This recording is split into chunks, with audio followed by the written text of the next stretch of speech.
মারা গেছেন বর্ষিয়ান রাজনীতিবিদ, উপমহাদেশের প্রখ্যাত চিকিৎসক এবং বাংলাদেশের সাবেক রাষ্ট্রপতি অধ্যাপক ডাক্তার AQM বদরুদ্দোজা চৌধুরী।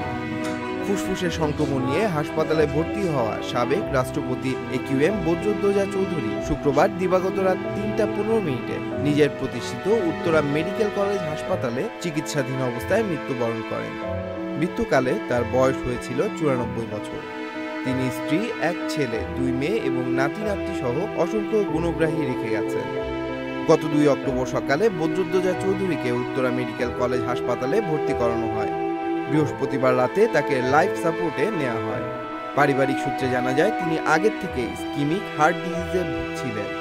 খ্যাতিমান চিকিৎসক ও প্রবীণ রাজনীতিবিদ বদরুদ্দোজা চৌধুরী ১৯৩০ সালের ১১ অক্টোবর কুমিল্লা শহরে মুন্সেফ বাড়িতে জন্মগ্রহণ করেন। তার বাবা অ্যাডভোকেট কাফিল আহমেদ চৌধুরী কৃষক প্রজা পার্টির সহ-সভাপতি, যুক্ত ফ্রন্টের সাধারণ সম্পাদক ও তৎকালীন পূর্ব পাকিস্তানের প্রাদেশিক মন্ত্রিসভার সদস্য ছিলেন।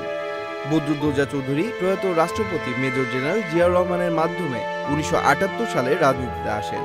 ১৯৭৯ সালে মুন্সিগঞ্জের শ্রীনগর থেকে প্রথম সংসদ সদস্য নির্বাচিত হন তিনি। এ সময় তিনি ক্যাবিনেট মন্ত্রীর দায়িত্ব পালন করেন। ১৯৯১ সালে তিনি দ্বিতীয়বারের মতো সংসদ সদস্য নির্বাচিত হন এবং প্রথমে শিক্ষামন্ত্রী ও পরে সংসদ উপনেতা হন। ২০০১ সালে তিনি পুনরায় সংসদ সদস্য নির্বাচিত হন। একই বছর অক্টোবর থেকে নভেম্বর পর্যন্ত বিএনপি সরকারের পররাষ্ট্রমন্ত্রীও ছিলেন।